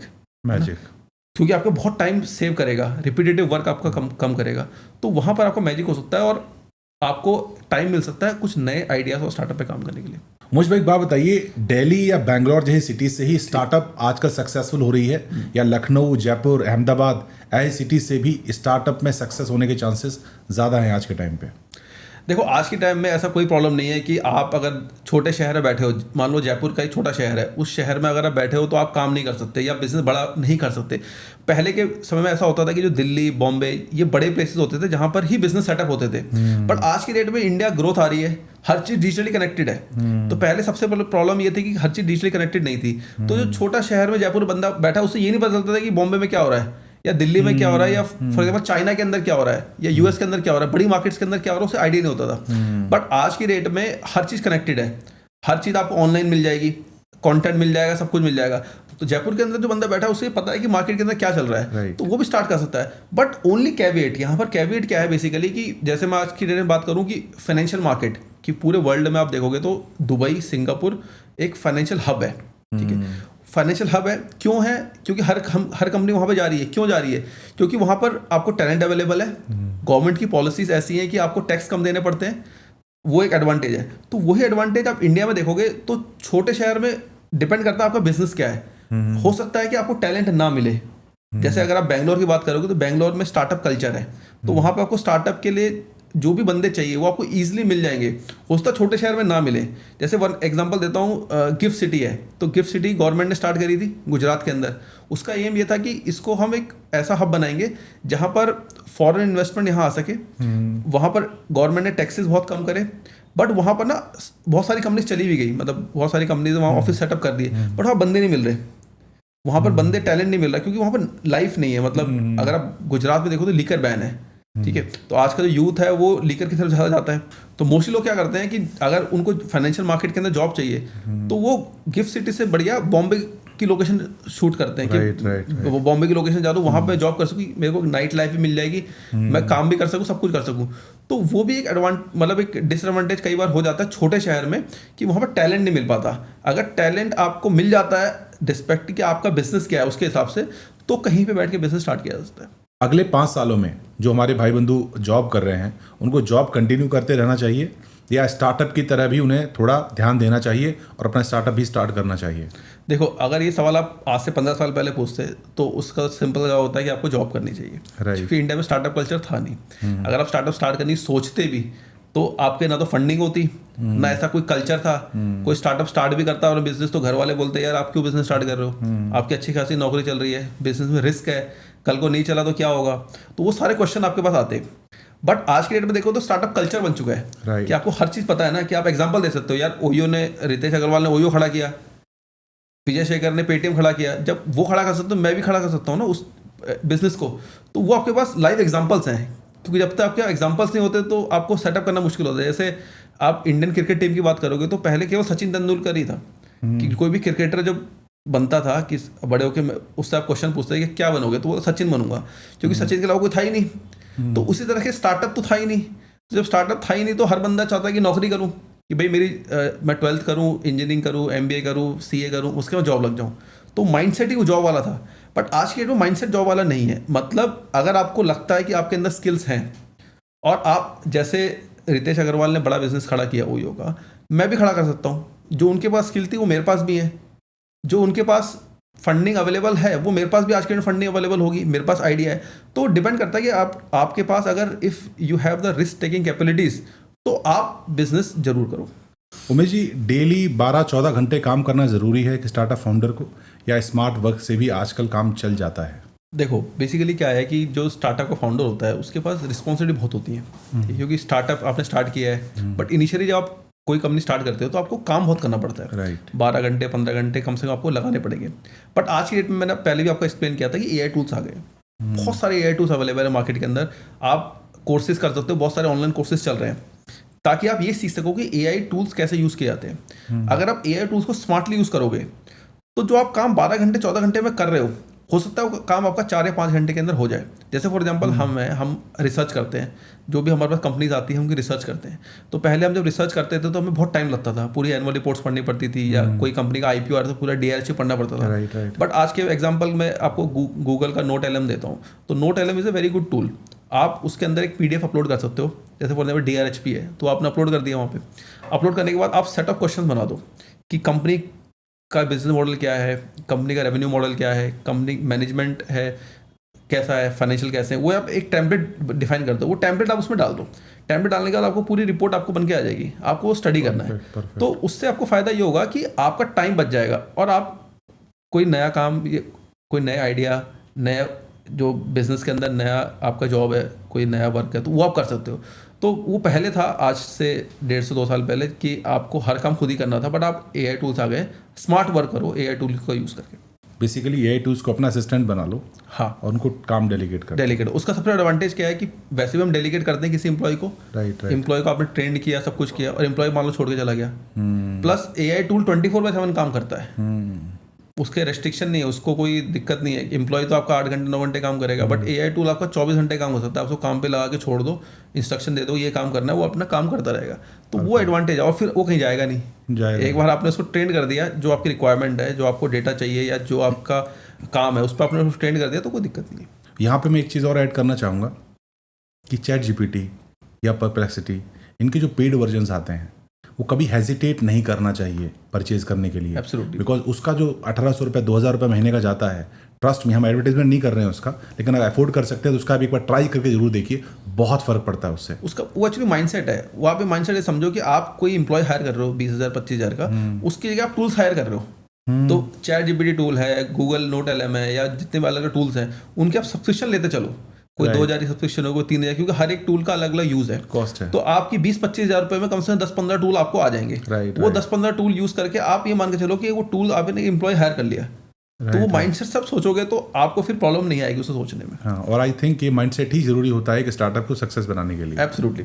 Umesh ji, जहाँ तक दर्शक हमारे जानना चाहेंगे, सबसे जो फेवरेट क्वेश्चन होता है कि फंडिंग कब रेज करनी चाहिए?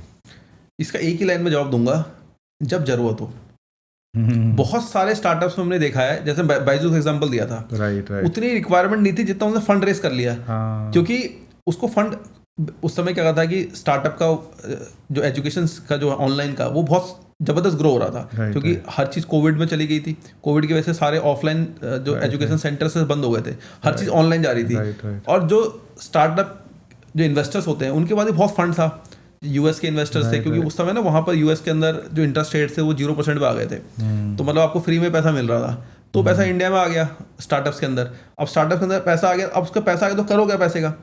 तो आपको जब भी फंड रेस करना है तो आपको सबसे पहले डिसाइड करना है कि जो आप फंड रेस कर रहे हो उस फंड का इस्तेमाल कैसे करोगे, वो सबसे जरूरी है। जब तक वो क्लियरली आप डिफाइन नहीं करोगे, अदरवाइज क्या होगा, आप पैसा तो रेस कर लोगे, बट अगर उसका इस्तेमाल अच्छे से नहीं हुआ तो रिटर्न इन्वेस्टमेंट नहीं आएगा। जैसे अगर आप कभी रेजर पे के जो फाउंडर है, हर्षिल माथुर है शायद, हाँ, तो उनको आप सुनोगे तो उनका हमेशा ये लाइन कहते थे कि हम तभी फंड रेस करेंगे जब हमें रिक्वायरमेंट होगी।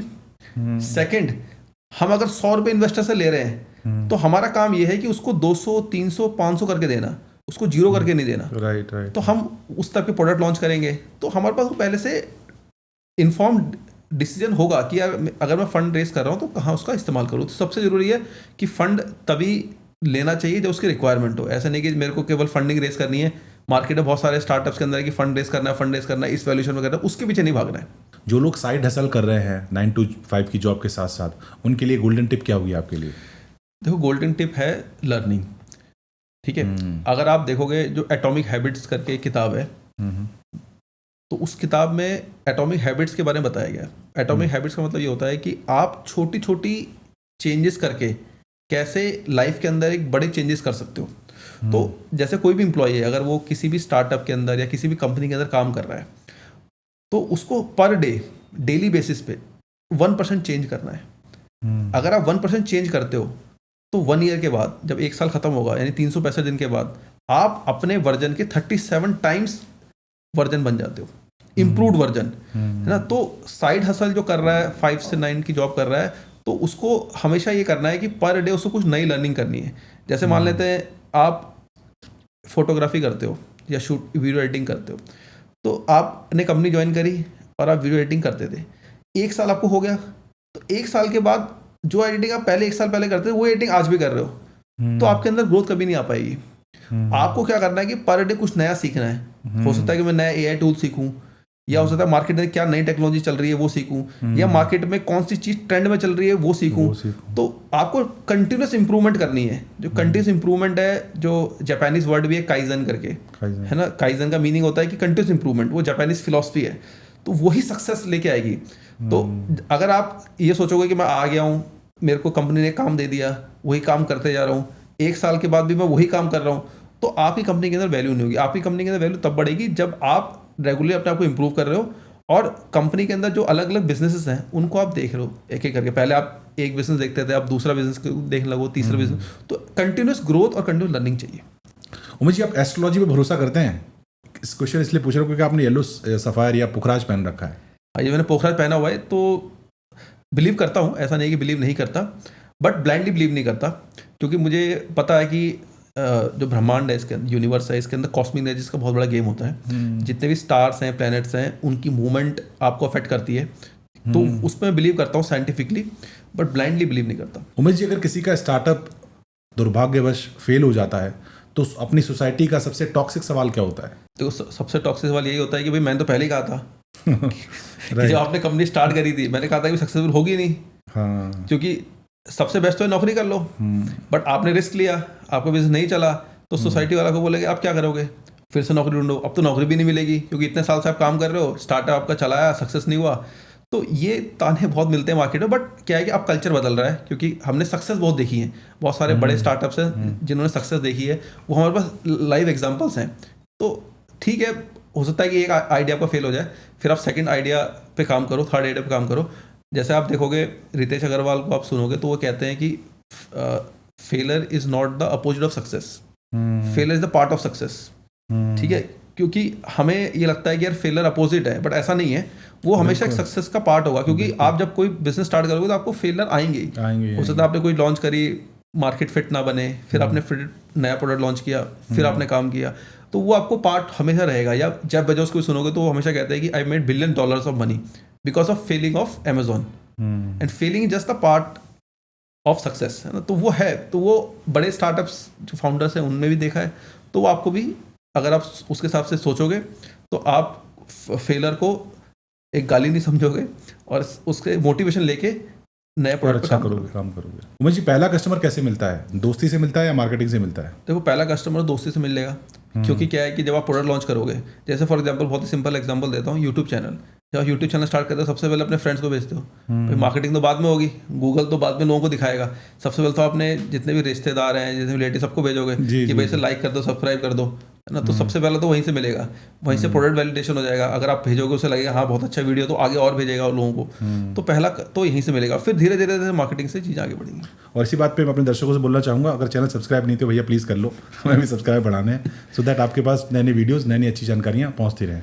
और एक और बड़ा अच्छा सवाल आता है, क्या स्टार्टअप फाउंडर्स को शादी डिले करनी चाहिए? देखो, डिपेंड करता है कि आपका जो पार्टनर है, होने वाला पार्टनर है, वो आपको सपोर्ट करता है नहीं करता। क्योंकि अगर आपने, मान लो, वो आपका आइडिया में सपोर्ट नहीं करता, मान लो आपने उसे शादी कर ली और फिर आप स्टार्टअप पे तो काम कर ही रहे हो, तो आपको हमेशा एक कांस्टेंट प्रेशर रहेगा कि यार स्टार्टअप छोड़ दो। आप स्टार्टअप, मान लो आपने स्टार्टअप स्टार्ट भी कर दिया और कुछ महीनों चलाया, सक्सेस नहीं मिली, तो आपको वहाँ से प्रेशर आने लगेगा कि यार ये छोड़ दो, नौकरी कर लो, पैसा तो आ नहीं रहा, है ना, चीज़ें हो नहीं रही, रिस्पॉन्सिबिलिटी बढ़ जाती है। आप अगर फ्री माइंड से हो गए, स्टार्टअप, मान लो आपकी शादी नहीं हुई है, तो आपका फ्री माइंड रहेगा, चलो फेल भी हो गया तो कोई बात नहीं, मेरे को अपनी देखनी, फैमिली की तुम देखनी। तो वो रिस्पॉन्सिबिलिटी, अगर आपका पार्टनर उस हिसाब से काम कर सकता, उस हिसाब से सोच सकता है कि ठीक है, हमने शादी कर ली, हम स्टार्टअप स्टार्ट करते हैं, नहीं चला कुछ और स्टार्ट कर लेंगे, अगर उस टाइप का माइंडसेट है तो कर सकते हैं, कोई प्रॉब्लम। परफेक्ट। उमेश जी, अगर किसी आप इन्वेस्टर के पास जाते हो, वो कहता है आपसे कि आपका आइडिया बेकार है, तो फिर उस केस में भी हमें कंटिन्यू करना चाहिए उसको? देखो, डिपेंड करता है, क्योंकि जो फाउंडर होता है उसको पता है कि वो क्या बिजनेस कर रहा है। जब आप किसी बड़े इन्वेस्टर के पास जाते हो, तो बड़े इन्वेस्टर ने बहुत सारी दुनिया देखी है, बहुत सारे स्टार्टअप देखे हैं, उसने देखा है कि कई स्टार्टअप जो इस तरह से स्टार्ट हुए फेल हो गए। बट ऐसा जरूरी नहीं है कि क्योंकि उन्होंने देखा है उस हिसाब से कि चीज़ें नहीं चल पाती, मार्केट उस तरह का नहीं है, बट आप मार्केट बना सकते हो। जैसे फॉर एग्जांपल मैंने पहले भी एग्जांपल दिया था कि जब जोमेटो ने 2022 में ब्लिंकिट को खरीदा था तो सारे एनालिस्ट जो थे नेगेटिव थे, क्योंकि क्विक कॉमर्स जो थी वो 10 मिनट की डिलीवरी का जो कॉन्सेप्ट था, तो उसमें यही कहते थे कि 10 मिनट की डिलीवरी कौन मंगाएगा, किसको क्या जल्दी है। बट जो दीपेंद्र थे उनका कॉन्सेप्ट क्लियर था कि भाई ये स्टार्टअप्स जो है, मतलब जो ब्लिंकिट है, ये हमें आगे जाके ग्रोथ देगा, और वो हुआ। तो डिपेंड करता है, मतलब कई बार जो इन्वेस्टर्स होते हैं उनको लगता है कि यार ये प्रोडक्ट नहीं चल पाएगा, विजन देख नहीं पाते, कई बार फाउंडर देख लेते, कई बार उल्टा भी हो जाता है कि फाउंडर को लगता है नहीं होगा बट इन्वेस्टर उसमें सही होते हैं। तो डिपेंड करता है सिचुएशन या बिजनेस टू बिजनेस पे डिपेंड करता है। ओके उमेश जी, अगर किसी को कोई फ्रेश आइडिया नहीं आता है और वो किसी आइडिया को कॉपी ही कर लेता है तो उसके सक्सेस के चांसेस कितने होते हैं? देखो, जैसे मैंने पहले भी आपको बताया था कि जैसे इंडियन मार्केट है तो इंडियन ग्रोइंग मार्केट है, डेवलपिंग कंट्री है। अगर यूएस देखो, चाइना देखो तो डेवलप कंट्रीज हैं। तो वहाँ पे जो चीज़ हो चुकी हैं वो इंडिया में होंगी। जैसे आपने देखा होगा पहले ऊबर चलता था यूएस में, तो उसको देख के ओला इंडिया में बना, या पेटीएम जो इंडिया में स्टार्ट हुआ 2016 के अंदर, बहुत तेज़ी से बढ़ा, स्टार्ट तो 2008-10 के अंदर हो गया था। तो वो भी पूरा चाइनीज़ का जो अलीबाबा का कॉन्सेप्ट था कि फाइनेंशियल मार्केट, यूपीआई का जो डिजिटल मार्केट, डिजिटल जो ट्रांसफ़र था, ऑनलाइन वॉलेट का कॉन्सेप्ट, वो लेके वहाँ से कॉपी करके इतने बड़े स्टार्टअप बने। या फॉर एग्जाम्पल चाइना को अगर स्टार्टअप समझो, 1990 में $300 बिलियन की इकॉनमी थी, 300-400 बिलियन डॉलर की इकॉनमी थी, आज लगभग $20 ट्रिलियन की इकॉनमी है। तो उनका भी देखोगे तो उन्होंने पहले जापान से सब कॉपी किया, कि जापान से जो टीवी आते थे उन्होंने वहाँ सेटअप फैक्ट्रियाँ लगाई, उनके प्रोडक्ट को सीखा और उसको कॉपी करके अपना प्रोडक्ट बनाया। शुरू में तो प्रोडक्ट ठीक नहीं बना, बट उन्होंने बेचा मार्केट के अंदर, क्वालिटी बेकार थी, बट उससे सीख के पैसा कमा के फिर उस पर R&D करके और पैसा कमाया। 2000 के आसपास आते आते जब HP, डेल, इनके स्टार्ट कंपनीज जब सेटअप हुई चाइना के अंदर, तो उन्होंने कंप्यूटर बनाने सीख लिए। तो उन्होंने सब कॉपी करके सीखा। तो कॉपी में ऐसा नहीं है कि स्टार्टअप सक्सेसफुल नहीं हो सकते, मेन है एग्जीक्यूशन, कि आपने कॉपी तो कर लिया, मान लो मैंने विंडोज बना दी, मैं उसको बेचूंगा कैसे, उसको एग्जीक्यूट कैसे करूंगा बिजनेस को, तो वो स्किल सही है। ऐसा नहीं कॉपी करके बिजनेस नहीं बन सकता, बनते हैं। और बड़े चाइना जैसी बड़ी कंट्री कॉपी करके आज कहाँ पहुँच गई। उमेश जी, मैं समझता हूँ कि ज़िंदगी में सक्सेस पाने के लिए आपके पास आइडिया हो या ना हो, पैसे हो ना हो, तो आपको सक्सेस नहीं मिलेगी। आई थिंक सक्सेस पाने के लिए सबसे ज़्यादा ज़रूरी होता है एक ऐसा दोस्त जो आपके साथ हमेशा खड़ा हुआ है, आपको क्रिटिसाइज़ कर रहा है, और जब पूरा ज़माना आपके ख़िलाफ़ खड़ा हुआ है तो आपके पीछे खड़ा हुआ है। तो ऐसा दोस्त जो होता है ना, वो आपकी सक्सेस को गारंटीड कर देता है। आपकी लाइफ में ऐसा कोई दोस्त है? देखो, इसमें दो चीज़ें मैं कह सकता हूँ कि एक तो दोस्त तो है ही, मतलब दोस्त का तो सपोर्ट होता ही है, राइट। एक फैमिली का भी सपोर्ट होता है। बिल्कुल। जैसे मैंने जब अपनी हमने जब स्टार्टअप स्टार्ट किया था 2018 के अंदर हमने स्टार्ट किया था, उस समय मैं BSNL के अंदर ही काम कर रहा था। राइट। 2020 में मैंने ये स्टार्टअप, मतलब BSNL से अपनी रेजिग्नेशन देके जॉब छोड़ दी थी। बट वो डिसीजन बहुत इंपॉर्टेंट डिसीजन था, क्योंकि उस समय तक 2020 तक बहुत ज़्यादा बिजनेस अच्छा सेटअप नहीं हुआ था, तो उसमें रिस्क था। बट फैमिली ने, फ्रेंड्स ने हमें काफ़ी सपोर्ट किया। उन्होंने कहा कि ठीक है यार, आज की डेट में मान लो हमने 2 साल तो हो गए बिजनेस को चलाते हुए, सक्सेस नहीं भी होगा तो कुछ और काम कर लेंगे। तो फैमिली सपोर्ट होना बहुत ज़रूरी है। अगर फैमिली सपोर्ट नहीं होता तो मैं वो नहीं छोड़ पाता। अगर वो नहीं छोड़ पाता तो जो स्केल हमने आज बनाया है अगले 5 साल में, वो स्केल हम नहीं बना पाते। तो ये बहुत ज़रूरी है, या तो फ्रेंड्स के फॉर्म में कोई हो या फैमिली के फॉर्म में जो सबको सपोर्ट कर सके। क्योंकि अदरवाइज तो क्या होगा कि जब अभी हमने आपने क्वेश्चन पूछा था कि भाई अगर स्टार्टअप फेल हो गया तो दुनिया क्या कहेगी, है ना? तो दुनिया तो कहेगी कुछ ना कुछ, बट अगर आपके पास सपोर्टिंग हैंड है in the form of friend है, या कोई फैमिली है, या वाइफ है, या कोई और है, तो या पेरेंट्स हैं, तो अगर वो आपके पास है तो फिर आपको कोई प्रॉब्लम नहीं होती। तो उसमें इंपॉर्टेंट रोल होता है। उमेश जी, आपको आज इतनी सारी ढेर सारी जो ज्ञान दिया आपने और अपने जो एक्सपीरियंस शेयर किए उसके लिए बहुत बहुत धन्यवाद। उम्मीद हमारे दर्शकों को हमारा ये पॉडकास्ट पसंद आया होगा। और अपने दर्शकों को बताना चाहूँगा कि उमेश जी अभी लास्ट टाइम जो हमारे साथ आए थे, उन्होंने पॉडकास्ट किया था हमने अनलिस्टेड शेयर्स पे, ओवरऑल शेयर मार्केट पे। तो अगर आपने वो नहीं देखा है तो उसका लिंक ऊपर दिया हुआ है, उसे आप देख सकते हैं। और नेक्स्ट वीडियो तक के लिए हमें इजाज़त दीजिए। Thank you. जय हिंद।